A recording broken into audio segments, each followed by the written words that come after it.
odd, because it seems I'm having flashbacks here. It's like it's almost like, oh, you got your local science fair kind of thing, but it really kind of is that same sort of thing. I mean, you have these public resources. You got the library. You've got these science fairs. Now you've got the internet and so on. And science museums too. I mean, they do this wonderful thing in Chicago in the summertime where it's like on, I can't remember what, I think it's Tuesdays, like every Tuesday in the summer, it's free admission to the science museums. I mean, like, wow, how cool is that? Like, well, if you're a parent, like, totally take advantage of that if you've got the opportunity, because that's wonderful. Because you got all of these amazing resources that are just right there, and it's free, and just go play and learn with them. And Como Zoo is, cheap or free. I always try to pick a small donation every time I go because I like them a lot and I want to support them. And it's just space for your kid to walk around and look at animals and get an idea of animal behavior. Like I said, I'm far more on the biology side of things than I am on the more mathy-based stuff. Yeah. Okay, so we're just sort of listing resources, but are there any other topics we want to cover? Well, I think one thing that's really important is, you can talk about resources and specific, facts and science projects and stuff, but I think it's really also important to try to get kids and parents to understand science as a methodology. And because, again, that kind of goes back to the learning how to learn thing. And what is it that distinguishes science from other modes of thought and so on. And I'll also kind of share one of the things I do. I like to tell people, and I like to try to teach people that it's kind of like, I make an analogy and say, okay, have you ever gone to a birthday party or a family gathering or something, and you've got crazy old Uncle Harry there, and crazy Uncle Harry, he's the guy that's doing all the goofy stuff, like he walks up to somebody and says, hey kid, I found a quarter in your ear, kind of stuff, and they, yay, and Uncle Harry's doing all the crazy magic tricks. And usually people say, yeah, I know somebody like that. And the little kids are always like, well, how'd you do the trick, Uncle Harry? Uncle Harry says it's magic, right? It's just a good magician. He's not going to explain it. He's going to kind of string the kids along. And I say, okay, so suppose you see a really cleverly done, say, card trick, right? And you want to know how it's done. Okay, little kids, what do you do if you want to figure out how it's done? Well, if you're really, really hardcore about figuring this out, because Uncle Harry's not going to tell you. Right, what do you do? What's step one? Try it. Try it. Well, before you try it, don't you have some kind of idea Think about of what it is? So then you got to research, right? So that's where you say, okay, go to the library, look up a book on card tricks, or Google, and then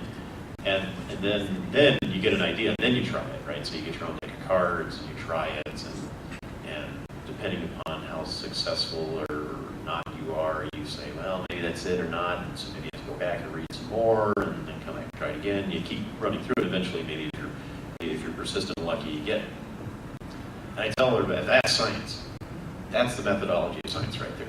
That's basically the process. It's an investigative process that you go through in a very kind of rigorous manner, and you're trying to address some question, except instead of figuring out the tricks that Uncle Harry did, it's the tricks that nature play on us all the time.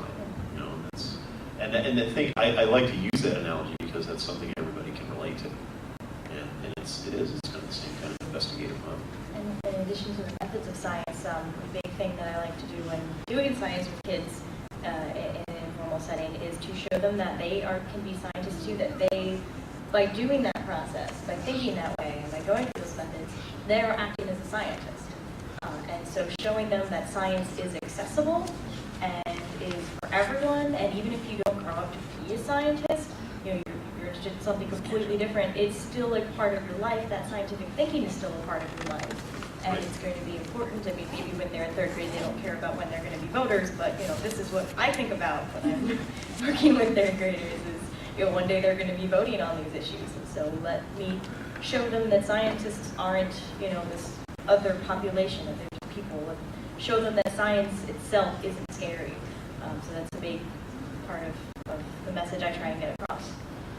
I saw some hands. Did people want to share something? Well, I specifically had a question that, like what Brandy had stated earlier about our. I'm not sure if correct me if I'm wrong, but we fell kind of through the cracks. Or at least I fell through the cracks in school and whatnot. I didn't get really a lot of exposure to the sciences at all. I was pretty much baby up until my senior year. My question is, how does someone who's an adult who wants to basically start from the ground with learning the mythology, the actual learning process of using scientific process as well as actually just the broad range of the sciences to build their base? I mean, what are some? I mean, what's a good starting point to get you really excited, to get you just wanting to start? I would recommend a couple of books, and these are books that inspired me when I was younger. Again, I mentioned Cosmos already. Cosmos, it was written like in the late 70s, but it's an excellent book. I mean, Carl Sagan was an amazing writer. I would recommend that book. I've got like one of those huge coffee table versions. Yeah, I would recommend that, but I would also, on that's kind of, Cosmos is a great book for kind of like, the wonder, the awesomeness of science. As another good book that Carl Sagan wrote, kind of like on the lines of maybe kind of the methodology is, and the importance to society, is The Demon Haunted World, Science is a Candle in the Dark. Yeah, that is. Say that again? The Demon Haunted World, Science is a Candle in the Dark. I'll write that. I'll just let me talk to you. It's the Demon Haunted World is fine. The Demon Haunted World. Those are both excellent books to kind of get anybody interested, and they will get you into all kinds of other stuff. Because actually, that's how I got into.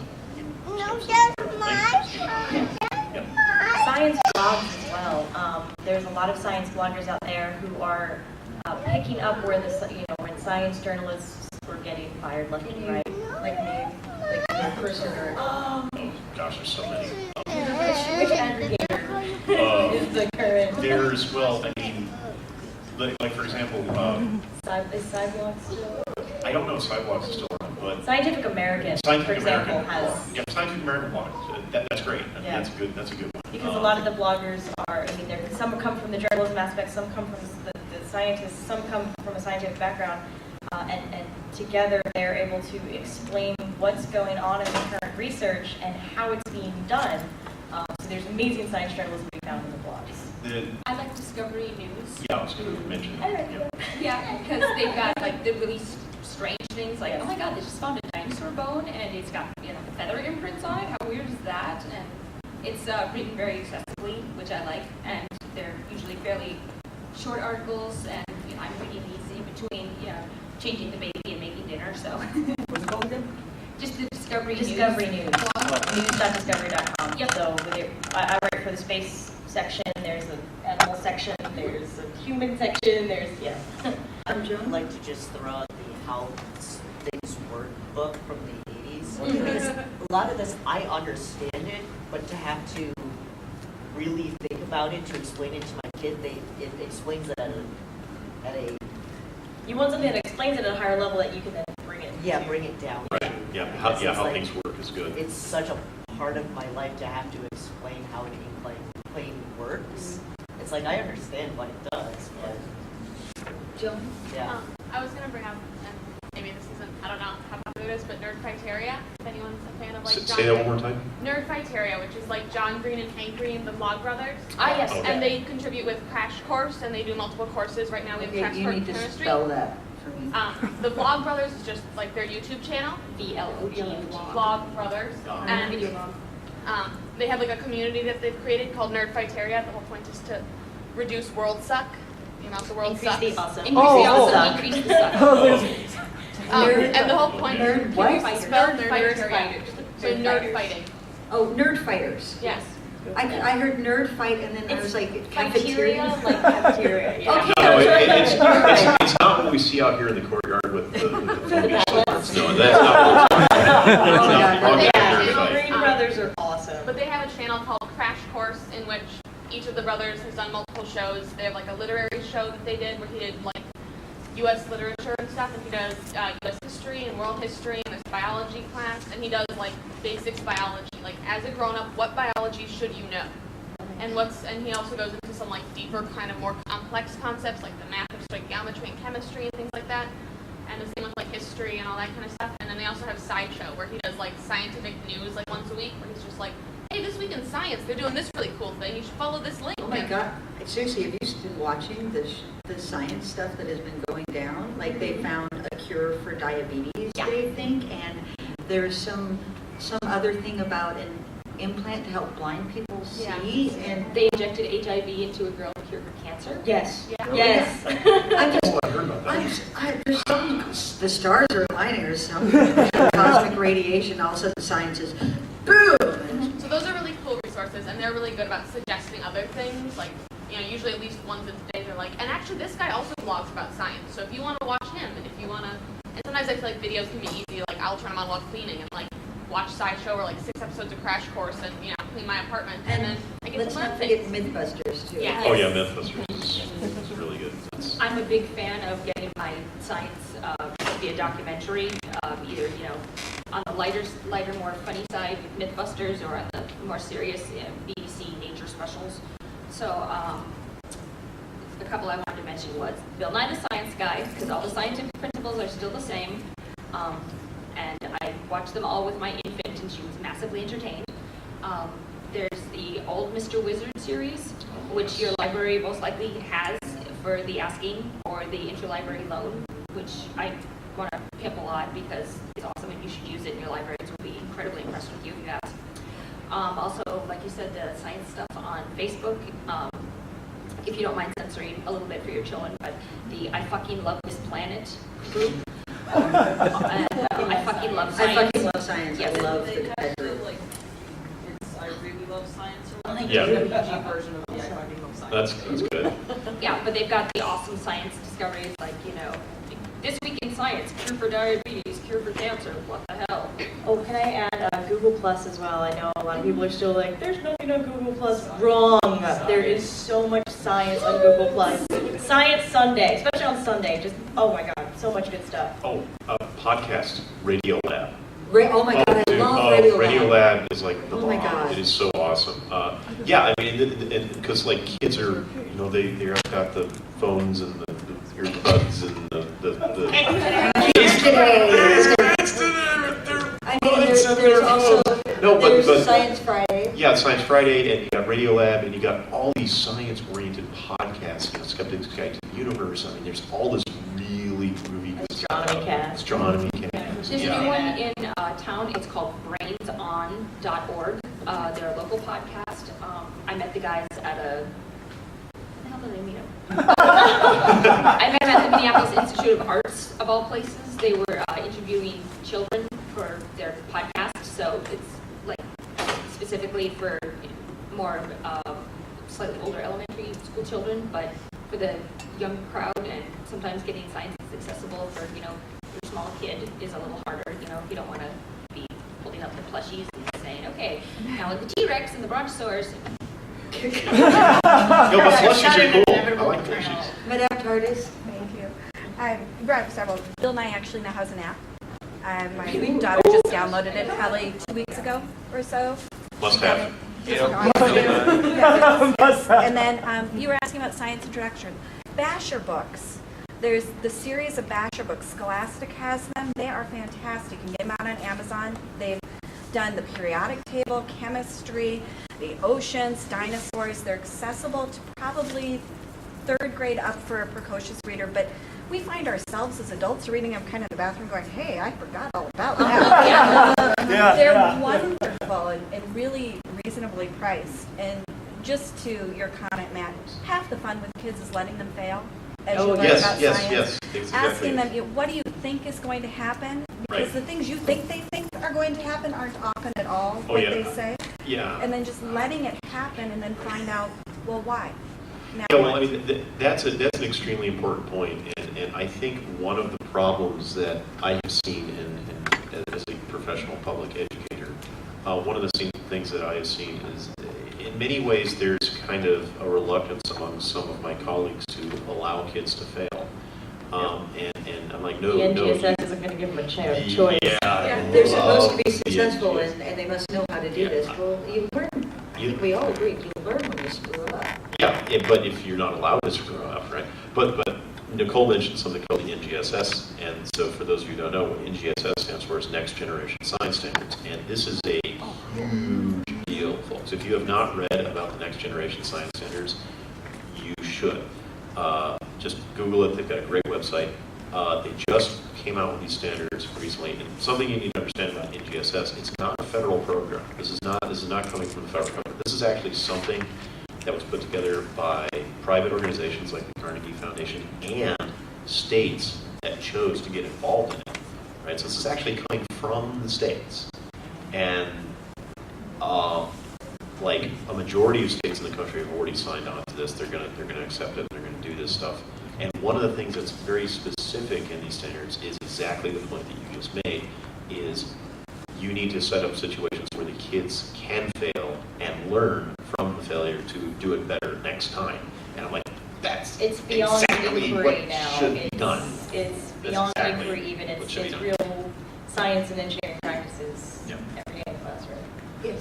Note on the Bill Nye app, I believe episodes are actually directly available through the app as well, not just videos and other things. There's several out on, if you just Google Bill Nye episodes, there's several out online too on a separate website for free. I just bought a book. She's too young yet, but I was prepping. I saw it Amazon. I know, perhaps the reason I have a kid is because I can buy kids' books. 50 Dangerous Things You Should Let Your Kids Do, Oh yeah. which I am so looking Yeah, forward to. It's gonna be awesome. there's like some corollaries. It's like the dangerous book for boys, the dangerous book for girls, kind of stuff. And which makes me kind of wonder why they have two separate books. But That's a whole other panel yeah, there. I know. I'm like, why do you even have to have two separate books? That doesn't make any 50 sense. Dangerous Things for Girls, what? Like dealing with the sexism in society? like wondering why there's a separate book for me, Mom. Why do I need a separate book, Mommy? Do I need to somebody, math is hard, shut up. I work with reptiles in educational fashion, and I gotta say, the boys are way more squeamish about coming up to touch the snakes. They're like, ah, and the girls are like, oh, that is so cool. Oh yeah. Yes. Just a couple of quick resources. Free range kids on the web for like getting your kid out of the house and doing things with them. Yes. Free range kids. Free range kids. Yeah, I was just reading an article that was talking, well not just, but that was talking about how we don't let our kids be bored. So I actually consider it a win if every once in a while my child says, I'm bored. Well then, go do something. Go outside. What are you going to do about it? Old-fashioned hack. If your kid is interested in something and you don't know what to do, if your library has a reference list, go ask the reference librarian. They know what's in the collection. They can point you. Right. at a resource. Yeah, they're the meat version of Google. Yeah. Google Meet. This is a resource, and it's actually half of what you said, because you're talking about the NASA one, but if you go to Zooniverse, then you get, it's Right. called Zooniverse.org. I do it with my students, and it's great for like letting them hash out data. It just Right, so I gives work them for- experience. And a lot of that NASA stuff, I think, is tied directly to that site. So I work for a project called CosmoQuest, which does astronomy, citizen Yeah. science with NASA. Yeah. So that's what we're building as well with teacher resources and unit lesson plans, all that kind of stuff. Yeah. Is there anything else? Well, I can say that I'm actually very excited. You know, I did my grumpy old man voice earlier. No, but actually, and you know, and we kind of get down about, you know, this, that, and the other thing in politics with science and stuff. But you know, I'm actually terribly, terribly excited and optimistic because it seems to me that from the time when I was a kid to now, there are so many more resources available now than when I was a kid. I mean, it's just huge. I mean, I got really interested in science because I would like go to the public library and read books and stuff. And you know, there was Popular Science magazine and all this kind of stuff. But now there's just so much more stuff, and it's so much more easily accessible. If you can access a computer, you can get a hold of most of this stuff. I would just encourage people to share these resources. Okay, so not just, do the stuff with your kids, but again, going back to that question of kind of cultivating this kind of environment where you value science, when kind of cultivate that in your community, right? Share these resources with your family, with your friends, with the teachers in your community, because sometimes, there's so much stuff that sometimes I've learned about 5 new things just today in this panel. I'm like, oh, really? I know, write right? that down. We're all you're taking notes. Yeah, we're all taking notes because we don't know all this stuff either, right? So chances are it's possible that the teachers in your community may not know about all this stuff. So, be an involved parent and share these resources with them. And because I can tell you, as a teacher, I'm appreciative when somebody shares something really good with me. I'm like, I get students coming and saying, hey, my mom and I did this, and I was like, really? And I'm check it out. I'm like, oh my gosh, that's really good. And so just kind of spread it out there. Get it out there in the community sense too. To touch a little bit on politics, with so much of the fight between the fundamentalist and the skeptical that is playing out culturally, get involved with your science teachers and feel them out right away, and kind of give them permission to teach your child, because science teachers are feeling a lot of pressure about the evolution and about the skeptical, because the fundamentalist parents are the ones who are going to go gunning for their job. So, and you've got to let them know, I expect you to teach my kid. Yeah, not only that, but you have my support, right? You have my support. So if you are in a situation where things are going to get tough, I got your back. I'll show up to the school board meeting and I'll talk on your behalf. And, Yeah, that right sort up of thing. through high school, first day of school, I get my new books. My mom would want to look at them to, not quite vet them, but to see, the emphasis in curriculum, what's going to be taught, and what areas are going to be lacking. Oh, I see that you're covering this now. And my mom was really great. My mom is the reason that I know so much, and she, like you said, helped me with learning the methodology of how to learn. So, oh, I see you're covering this now. Well, did you know there's an awesome film about blankety blank? Let's go watch it. It'll be great. Or, hey, they're having a documentary on this week, or like that. So that was always really special to me, was being able to spend time with my mom and talk about what we'd watched and learned, or what we were reading. And, hey, Mom, do you know anything about the Jim Crow laws? Oh, yes. Not going to place on his name. The CONvergence. CONvergence just did an enormous documentary. I could sit down and watch 8 hours of film on the subject. Okay. CONvergence. I know, right? Who doesn't have a crush on him? Yes. Alright, so 2 things, a recommendation and a question. So one activity to do with your kids that my wife just discovered is tinkering. So all that garbage you have, like the old electronics that, are just sitting around, like your tape player. Oh yeah. Been disposed of. The 8-track player. So I put all that, no kids here, I put all that shit in a box, and now it just is going to come out for tinkering, and you take it apart with your kids and figure out how it works. Oh, can I piggyback on that real quick before you get to your question? Old stuff that you don't necessarily care about anymore is like gold for curious kids, right? So like, Broken toasters. you got right, or you got the old CRT TV picture tube, maybe sitting in the basement or in the garage, right? Because now you got the LCD flat screen thing going on. Get that and give it to your kid, and have them plug it in, give them a magnet, kind of let them play with, because if they destroy it, it's no big deal, right? Oh yeah, stuff like that. TV and a screwdriver. Go. Yeah, well, watch out for the capacitors. Yeah, make sure they're discharged before you do that, because get a wonderful hands-on experience with electricity. We do that in the Sketchy Party room tonight too. Yeah. Got several. Quick side story. I think one of the reasons I got into physics is because when I was 3, I kind of electrocuted myself. It was really awesome. That's a lot. I'm sucking my thumb and I stuck it into a light socket. So blew out every circuit in the house. This explains many things about You were me. just experimenting at a young age. What happens if I do this? I failed and I learned. But the point you're making, old stuff that maybe we consider junk, this could be like really good, groovy gold mine for Oh, yeah, kids, and you know? don't forget about Axeman. Or our scraps, they've got the old crap too. Oh, yeah, so, yeah. I can't wait till Teddy starts like programming her LEDs. And I'm gonna be like, could you make mommy like a little headband? So, to your question, sorry. Right, so the question is, I'm looking for like Netflix resources or just stuff on demand that you can watch, because Bill and I was always way too ADD for me. You guys be nuts. Well, Mythbusters is on How about something Netflix. else? Mr. Wizard is a lot more methodical. Yeah, the Discovery Channel stuff, a lot of it's on. They have a lot of documentaries. National Geographic Channel. Oh, yes, National Geographic. Yes. No, but what about on demand? I mean, my kids are young. I don't have on demand, so I don't know. Magic School Bus? Like just, I don't know. It's they're now on Oh, yeah, Magic Netflix. School Bus. Magic School Bus is It's on on Netflix. part of it. Like, Beekman's World? Beekman's World? Oh, Victor's World. Oh, yeah, I love. With Beekman's World? They do have lots of National Geographic. I missed it. Tools. Huh? And TED Talks. And search for Slow down, I can't take notes that fast.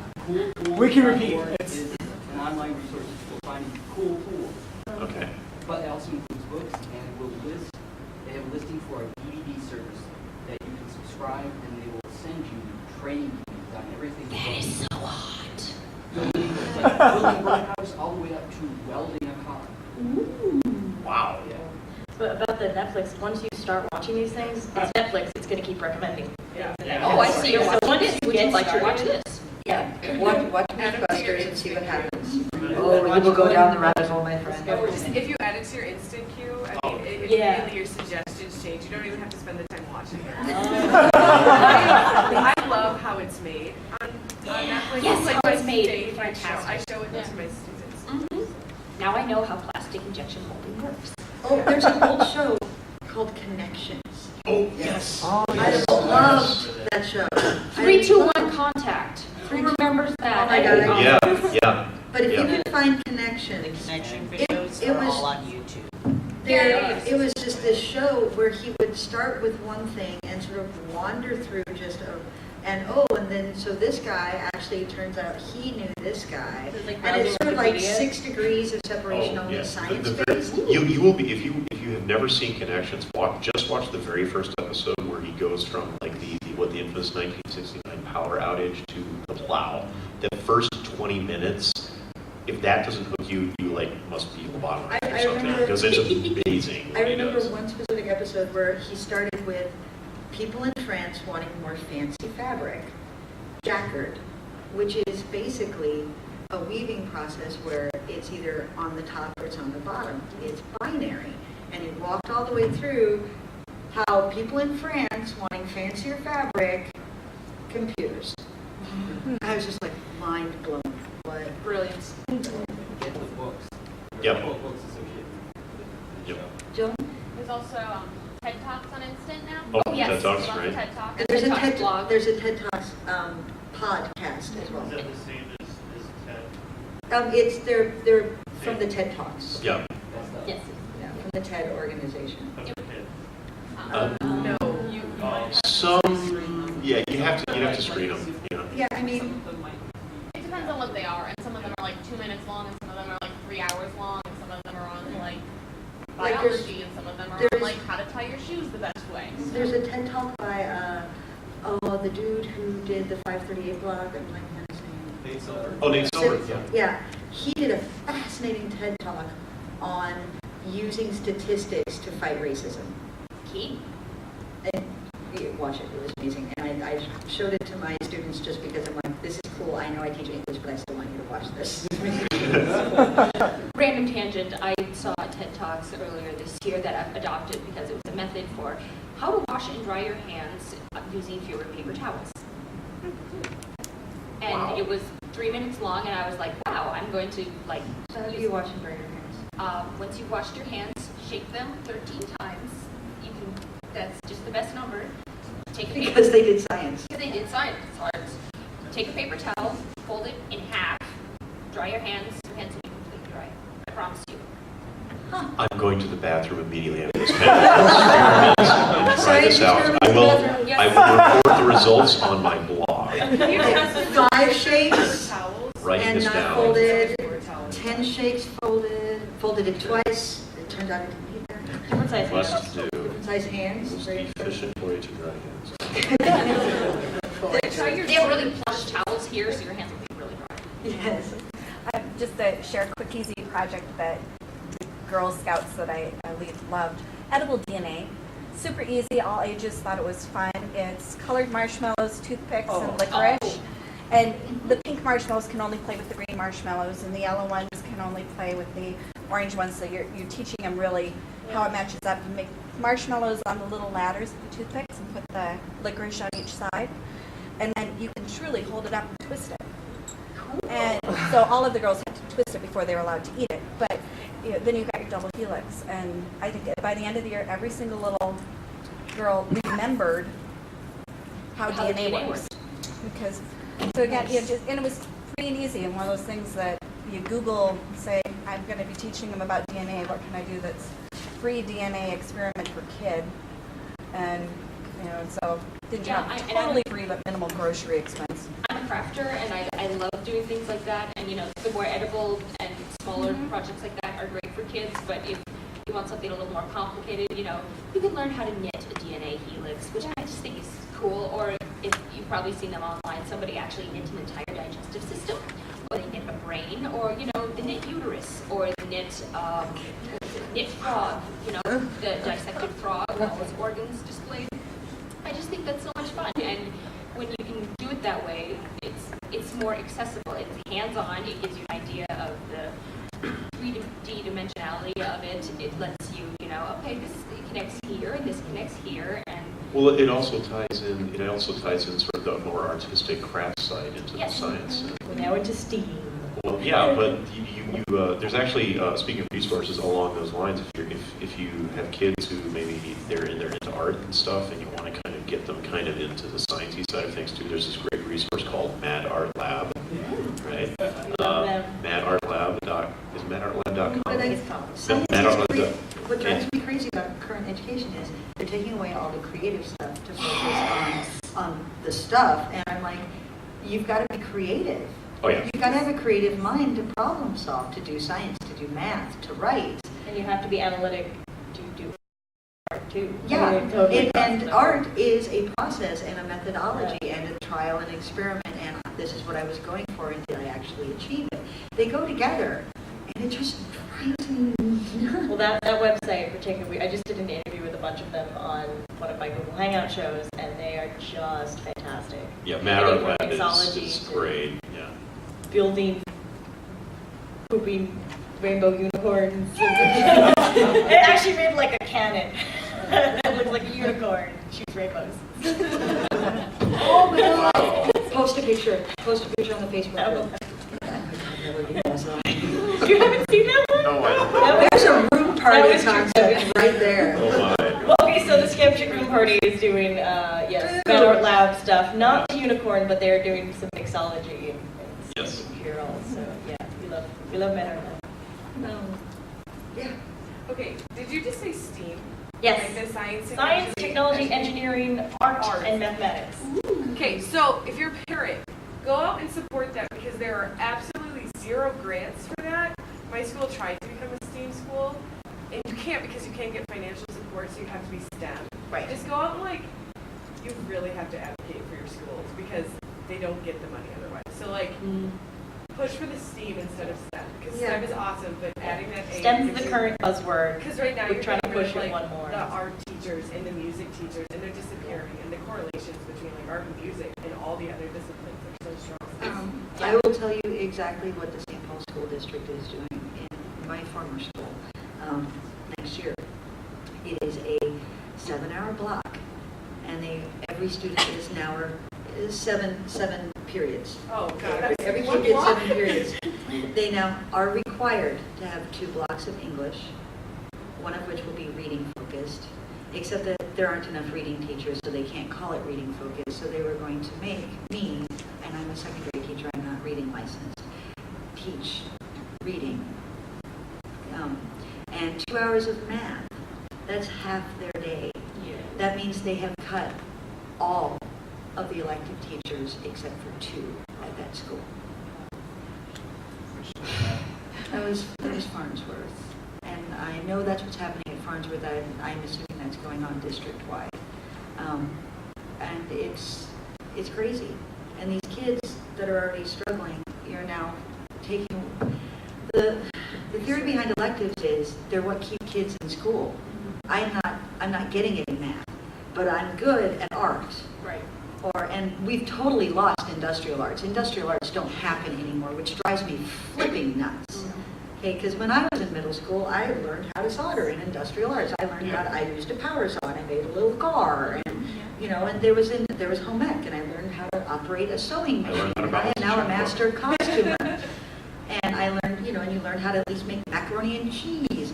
All of these things have been lost in our drive. What's funny is we lost all these things in our drive to make our kids be literate, and our kids are worse readers now than they were. And what is happening now is that they're saying kids need to read informational text because that's what they're going to do when they grow up. And so literally I was told as an English teacher, a 7th grade English teacher, in my classroom, they need to read 80% informational text, 20% literature. I wouldn't. That is what I was instructed to do. And it's why I had to quit my job. And the teachers who believe if they can't hack it and they can't take it, they leave. And then teachers who will do it come in because they want to draw. You have to pay attention. You have to be paying attention to what's going on. Our school next year was a science and arts focus. So they had art class every day. And they had a science class. Theater is no longer in schools. Think about that. What?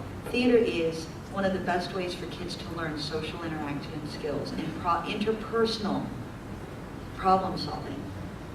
So It's advocate. gone. Advocate for that Yeah, in so- your schools. You have to. Yeah, so you have to advocate for that broad-based curriculum. Yeah, pay attention and advocate for the other parents as well. Part of why they're able to do these things is that, especially in high minority and immigrant populations, these people aren't going to advocate for themselves. They're so lucky that they feel so lucky and blessed to be here, to be getting an education at all. So, yeah, sorry to get all down on that.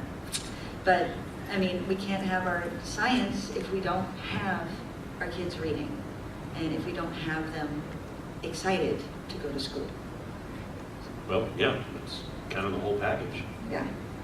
And obviously, this entire convergence community, we're going to do it right. We have to help other people. We have to go out there and help them, not in a pedantic way, which will be hard. But we can Sharing this list once it's posted is. Yeah. Oh my God. Wow. Yeah, once that gets posted, I'm gonna totally reblog that. Yeah. And I'm gonna also blog the results of this dry hands. I got to I want to like video that, and put it on my YouTube channel. You want to borrow my Blog your glasses? apps? Say Can again? you blog your apps? Yeah, I guess I could. I could do that too. Yeah, I could blog my apps. Okay, that's blogmyapps.com. time. My friends, if you have another resource, once I get that posted on the Facebook, you can totally comment and add to the thread. Are you putting it on the convergence page? The convergence page, I'll put it up there, and I'll make sure Hal doesn't delete it. Wait, okay, I know we're supposed to be ending, but you brought a purple. Yo, what's the dude. purple Oh my fuzzy God, thing? we haven't had any. Oh, no, is this one of those burp, burp, burp, burp, burp? He's I made a yip yip puppet, so he's just walking around with me today. So. Oh, okay. That's By the awesome. way, did you know there's one of the Cinema Rex guys once made full-size Yip Yips for Masquerade one year. It was the most hilarious thing. They're also made out of hula hoops. It was really cool. Yep, yep, yep, yep, yep, yep, yep, yep, yep, See, we all saw that on public television, so. Public television. All right. Okay, so Thank you. thanks for coming, guys. Thank you.